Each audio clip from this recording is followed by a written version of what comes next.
Imagine करो कि just अभी अभी कॉलेज के गेट क्रॉस करके आप एंटर हुए हो और जैसे ही आपने एंटर किया है ना, वैसे ही एक नया आपके सामने एरिया आ गया, नया एटमॉस्फेयर, नए फ्रेंड्स, नई क्लास, सब कुछ नया नया जिसके बारे में आपको ज़ीरो नॉलेज है। आपको पता ही नहीं है कि जिस डायरेक्शन में आप जा रहे हो क्या वो डायरेक्शन हमारी ठीक है कि नहीं।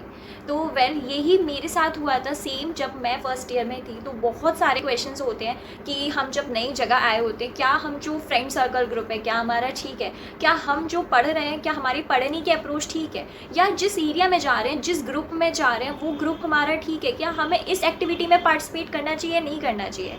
तो ये एक पहली चीज़ें होती है जब हमारे आसपास बिल्कुल नया एनवायरनमेंट होता है, हमें नहीं पता होता है क्या हम जिस डायरेक्शन में जा रहे हैं क्या वो डायरेक्शन सही है। तो सेम ये चीज़ मेरे साथ हुई थी। तो आज हम इसी के बारे में बात कर रहे होंगे कि आपको अपना फर्स्ट ईयर का क्या डिज़ाइन करना चाहिए, क्या रोड मैप होना चाहिए। तो पहले मैं आपको बता दूँ, तो ये जो है ना पर्टिकुलरली वीडियो ऐसा नहीं है कि सिर्फ फर्स्ट ईयर वालों के लिए डेडिकेटेड है, ये आपके फर्स्ट ईयर वालों के लिए भी डेडिकेटेड है जो अभी करंटली फर्स्ट ईयर में, नो मैटर वो किस सेमेस्टर में हो। और ये सिर्फ पर्टिकुलरली ऐसा ही नहीं है कि सिर्फ बीटेक के ही बच्चे और जो सीएस और आईटी वाले होंगे, नहीं, ये सारे बच्चों के लिए अवेलेबल है जो करंटली भी कॉलेज में जा रहे हैं, ठीक है, या फिर वो कॉलेज में है या फिर वो नेक्स्ट ईयर जाने वाले, यानी कि अगर वो 12th में अभी या फिर उन्होंने ड्रॉप लिया हुआ है वो नेक्स्ट ईयर कॉलेज में जाने वाले, तो ये वीडियो उनके लिए भी होने वाली है। तो ये वीडियो सब लोगों के लिए होने वाली जो फर्स्ट ईयर में जाने वाले हैं। तो पहले मैं अपने बारे में बता देती हूँ। माई सेल्फ राशिद अगर, मैं खुद अभी करेंटली थर्ड ईयर में हूँ बीटेक सीएस में। तो मैं आपको ना अपना एक्सपीरियंस भी थोड़ा यहाँ बताऊँगी जो मैंने फर्स्ट ईयर में फील किया था, और मैं आपको बताऊँगी कि मैंने क्या गलती कर दी थी, वो गलती आपको नहीं करनी है। और एक बिल्कुल जो हम जैसे बच्चों में जो माइंडसेट होते हैं ना जब हम फर्स्ट ईयर में जा रहे होते हैं, तो वो वाली मैं बात यहाँ पे कर रही हूँगी। तो विदाउट एनी फर्दर डिले हम स्टार्ट करते हैं। देखो यार, फर्स्ट ईयर का एक्सपीरियंस बहुत अच्छा होता है और सब बोलते हैं कि यार कॉलेज में जाओगे एक्सपीरियंस मस्त होने वाला है। देखो इट्स रियलिटी, कॉलेज में जाके आपका एक्सपीरियंस मस्त होता है, बट इट डिपेंड्स कि आपके आसपास का ग्रुप कैसा, आपके आसपास का एनवायरनमेंट कैसा, तो वो चीज़ फैक्टर करते हैं। आज हम इस पूरी वीडियो को ना 3 पार्ट्स में डिवाइड करेंगे, जिसमें सबसे पहले मैं एकेडमिक्स के बारे में बात करूँगी, सेकंड मैं बात करूँगी प्लेसमेंट्स, एंड थर्ड मैं बात करूँगी जो आपकी एक्स्ट्रा करिकुलर एक्टिविटीज़ होते हैं वो। अब क्यों मैं मेनली पॉइंट्स पे फोकस कर रही हूँ, बिकॉज यही मेन चीज़ें होती है जो सबसे ज़्यादा पूछी जाती हैं। एंड देखो यूट्यूब पे बहुत ज़्यादा वीडियोस मिलेंगी, इसकी मैं मानती हूँ, बट मैं यहाँ पे ना अपना एक्सपीरियंस भी शेयर करूँगी, प्लस मैं वो भी चीज़ बताऊँगी कि जो चीज़ मैंने गलती की थी, क्योंकि एक होता है ना कि मैं भी एक स्टूडेंट हूँ तो I can feel that thing कि वो क्या चीज़ है। तो चलो यार स्टार्ट करते हैं।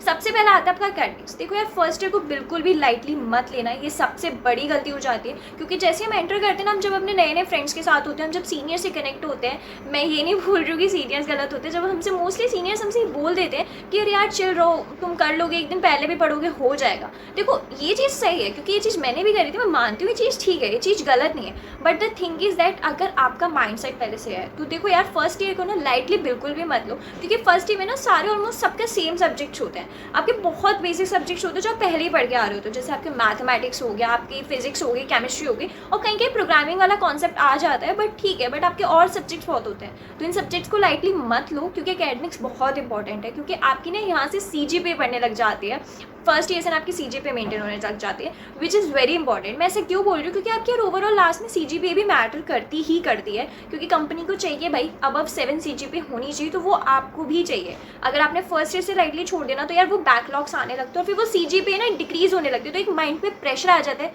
सीजीपीए कैसे बढ़ानी है, ठीक है।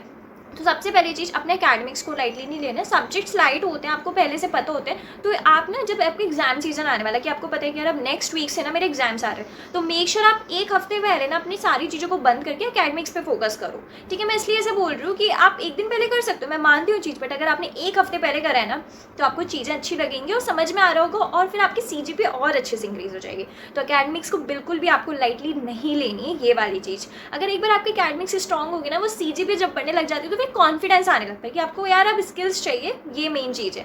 तो एकेडमिक्स पे फोकस करना है। दूसरा आता है यार आपका प्लेसमेंट वाला टाइप। अब प्लेसमेंट में क्या रहता है कि अगर देखो आपका पहले से माइंडसेट है कि भैया मुझे तो भैया एक सॉफ्टवेयर डेवलपर बनना है, मुझे अपनी इस कंपनी में चाहिए, क्योंकि हमारा जब फर्स्ट ईयर में आते हैं ना, हमारा एक माइंडसेट होती है हमें यार अमेजॉन में जॉब चाहिए, हमें गूगल में जॉब चाहिए, मैं माइक्रोसॉफ्ट में जॉब चाहिए, हमारा ये माइंडसेट बैठ जाता है। और ये चीज़ ठीक है, अगर आपके स्टार्टिंग से, मैं बोलती हूँ अगर आपके स्टार्टिंग से क्लियर है कि यार हमें ये चीज़ करनी है, तो मैं आपको प्लीज़ बोलूँगी कि आप स्टार्टिंग से ना प्रोग्रामिंग लैंग्वेज सीखना शुरू कर दो। यार फर्स्ट ईयर में प्रोग्रामिंग लैंग्वेज आ जाती है, वो कॉलेज के अकॉर्डिंग होती है। एकेडमिक्स में किसी में फर्स्ट सेमेस्टर में आपको सी दे रहे होंगे, किसी में पाइथन दे रहे होंगे, वो उनके अकॉर्डिंग होती है। बट यहाँ बात हो रही है आपकी प्लेसमेंट वाली, आपकी बात हो रही है स्किल्स वाली की, ठीक है। अगर आपको करना है ना, मैं आपको करूँगी, क्योंकि देखो आप C++ या फिर जावा में से कोई सी भी लैंग्वेज चूज़ कर सकते हो। मैं ऐसे इसलिए बोल रही हूँ क्योंकि यार आपको ना आफ्टर ऑल उसका डीएसए पढ़ना होता है, और डीएसए इन दोनों लैंग्वेज का बेस्ट है। इन दोनों को हम कंपेयर नहीं कर सकते कि दीदी विच इज़ बेस्ट। C++ जावा दोनों ही बेस्ट है, आप कर सकते हो। बट यहाँ पाइथन ना इसलिए बोला जाता है क्योंकि पाइथन बहुत ज़्यादा ईजीएस्ट लैंग्वेज है, तो बोल देते कि हमें पाइथन स्टार्टिंग में सीखनी चाहिए। ठीक है, स्टार्टिंग में सीखो पाइथन, नो डाउट सीखो, बट उसका ना डीएसए थोड़ा not that much strong part नहीं होता, तो इसलिए हम उसको करते हैं प्रेफर कि C++ करो या जावा करो। इन दोनों में से कोई आपसे कर लोगे तो आपका डीएसए अच्छा हो जाएगा।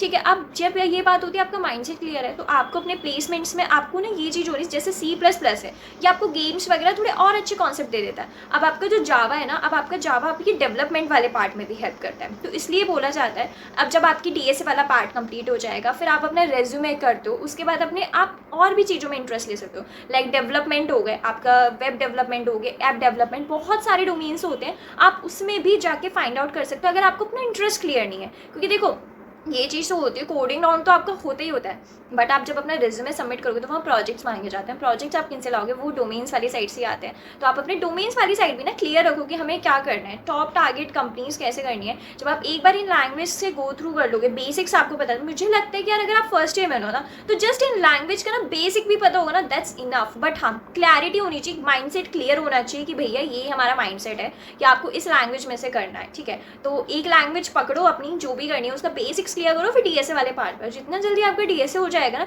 डीएसए क्या है, अपना ब्रॉड मतलब एक अप्रोच खुल जाएगी, फिर आप अपनी कॉम्पिटिटिव प्रोग्रामिंग में भी जा सकते हो। एंड थर्ड आता है यार कि हमें एक्स्ट्रा जो एक्टिविटीज़ होती हैं उसमें पार्टिसिपेट लेना चाहिए नहीं। देखो जब हम कॉलेज में जाते हैं, हम जब स्कूल्स में जाते थे क्या होता था, हम स्कूल्स में क्लासेस करते थे, ये हमारा एनुअल फंक्शन आ गया है कि हमारे स्पोर्ट्स डे या फिर हमारे इंडिपेंडेंस डे, तो वहाँ पे हम पार्टिसिपेट कर रहे हैं कि कुछ बच्चे सिंगिंग कर रहे हैं, कुछ बच्चे डांसिंग कर रहे हैं, तो हमारी एक अंदर से वो होती थी ना कि हमें ये चीज़ पसंद है, हम ये चीज़ करेंगे। तो सेम चीज़ आपकी कॉलेज में अप्लाई होती है। कॉलेज में बहुत सारे ग्रुप्स होते हैं कि आपकी सिंगिंग वाले ग्रुप्स होते हैं, ड्रामा क्लब होता है, बहुत मीडिया क्लब, बहुत सारे क्लब्स होते हैं। अब आपको जिसमें इंटरेस्ट है आप उसमें चले जाओ। अब मोस्टली ये पूछा जाता है कि दीदी हमें एक ग्रुप कंपलसरी ये ज्वाइन करना है या फिर हमें एक से ज़्यादा करनी चाहिए। देखो यार, पहली चीज़, अगर आपने ले लिया है, आपको मिल गया है, तो मैं ये बोलूँगी सिर्फ एक बहुत है या फिर एक दो बहुत है, दो से ज़्यादा नहीं लेना। क्योंकि क्या है, प्रेशर इंक्रीज़ हो जाता है, और हमें कॉलेज में प्रेशर ऑलरेडी होता है। क्यों? क्योंकि हमें प्लेसमेंट वाला टाइम पे रहता है कि यार हमें स्किल्स गेन करनी है, वो करना है, ऑलरेडी प्रेशर होता है। पर ये चीज़ आपको नहीं करनी कि आप 1 2 3 4 मल्टीपल ग्रुप्स ज्वाइन करो, नहीं, इससे आपका भी टाइम वेस्ट होगा। आपको एक, मैं यही बोलूँगी, अगर आप एक में हो तो दैट्स टोटली इनफ है यार। ठीक है, वो चीज़ मत करना, एक से ज़्यादा मत लो। बट अब होता है कि यार दीदी हमने उधर अप्लाई करा था बट हम रिजेक्ट हो गए, हम पार्टिसिपेट नहीं कर पाए, तो दैट्स टोटली ओके यार। इसमें इतना कोई परेशान होने वाली बात नहीं है कि आपने अप्लाई करो, आप रिजेक्ट हो गए, दैट्स टोटली ओके। तो इतना मत सोचो कि यार हम रिजेक्ट हो गए और कुछ वो हो जाएगा कि हमारे रिज्यूमे में होता कि हम इस क्लब के वो थे, ऐसा कुछ नहीं है। पता है, जब आपका रिज्यूमे चेक होता है ना, अगर आपने पर्टिकुलर वहाँ पर आपकी स्किल्स मैंशन होती है ना, वो स्किल्स देखी जाती हैं। आपने जिस जॉब के लिए अप्लाई करा है कि आपकी जो स्किल्स है वो उससे मैच हो रही है नहीं हो रही, वो बाद में देखा जाता है। वो वाली चीज़ कि आपने किस किस में रहे हो, वो चीज़ इतनी मैटर नहीं करती, बहुत लाइटली मैटर करती है, बट वो आपकी स्किल्स पे हायर करते हैं, इस चीज़ पे नहीं। तो इतना मत सोचो कि हाँ आप मुझे नहीं हुआ तो कुछ दिक्कत हो जाएगी, ऐसा कुछ नहीं है। अगर आपको इंटरेस्ट है तो आप करो, बट मेक श्योर आपका जो आसपास का ग्रुप है ना, वो थोड़ा ऐसा ना हो कि आपको और डिक्रीज़ कर दे। मेक श्योर आपको थोड़ा इंक्रीज़ वाला करना हो, आपकी जो कैपेबिलिटीज़ अंदर वो इंक्रीज़ करने वाला हो, ये चीज़ होनी चाहिए। एंड सबसे अच्छा और एक बोनस पॉइंट बताऊँ, पता है, कॉलेज ना आपका बेस्ट टाइम होता है अपनी पर्सनैलिटी को निहारने का। ये चीज़ मैंने खुद फील करी, मैंने बोला था ना इस वीडियो में, मैं आपको एक्सपीरियंस भी बता रही हूँ। मैं फर्स्ट ईयर में बहुत ज़्यादा इंट्रोवर्ट करती, मुझे नहीं पता कि चीज़ों को कैसे फेस करना था। देख रहे हो, कॉलेज एक बेस्ट टाइम है कि आप अपनी पर्सनैलिटी निहार सकते हो, आपको पता चल सकता है कि हाँ आप क्या कर सकते हो। मैंने ना अपने कॉलेज में फर्स्ट ईयर के एकेडमिक्स को थोड़ा सा लाइट ले लिया था, ये कि एक दिन पहले कर लेंगे, 2 दिन पहले पढ़ लेंगे, मतलब ठीक है यार, उससे सीजीपीए मेंटेन हो जाती है, बट जो सीजीपीए आपको पहले से मेंटेन करनी चाहिए वो नहीं हो पाती। तो इसलिए मैंने बोला एकेडमिक्स को लाइटली मत लेना। सब्जेक्ट्स आपके होते हैं, बट अगर आप 1 वीक पहले से भी पढ़ना शुरू करोगे ना, दैट्स टोटली इनफ, आप कर लोगे। और प्लेसमेंट वाली टाइप, अगर आपका माइंड से, मैंने बोला ना, पहले से क्लियर है, तो यार एक लैंग्वेज पकड़ो। अगर नहीं भी क्लियर है ना, तो भी यार अपने फर्स्ट ईयर में ना इंटरेस्ट फाइंड आउट करो, आप सारी लैंग्वेजेस पढ़ो, थोड़ी सारे डोमेन से गो थ्रू करो, ये देखो कि आपको किस चीज़ में इंटरेस्ट आ रहा है, और आपको जिस चीज़ में इंटरेस्ट आ रहा है पकड़ो उस लैंग्वेज को, बेसिक्स कंप्लीट करो, डीएसए करो, बस फिर अपनी कॉम्पिटिटिव प्रोग्रामिंग करना स्टार्ट करो। सिंपल, जो चीज़ मैंने नहीं करी थी, इसलिए मैं बोल रही हूँ कि अपना इंटरेस्ट फाइंड आउट करो। और अगर जिसका पहले से ही माइंड से क्लियर है तो और ही अच्छी बात है, सिर्फ उसको जाना है, अपना बेसिक्स कवर करना, और सिंपल। And third, activities.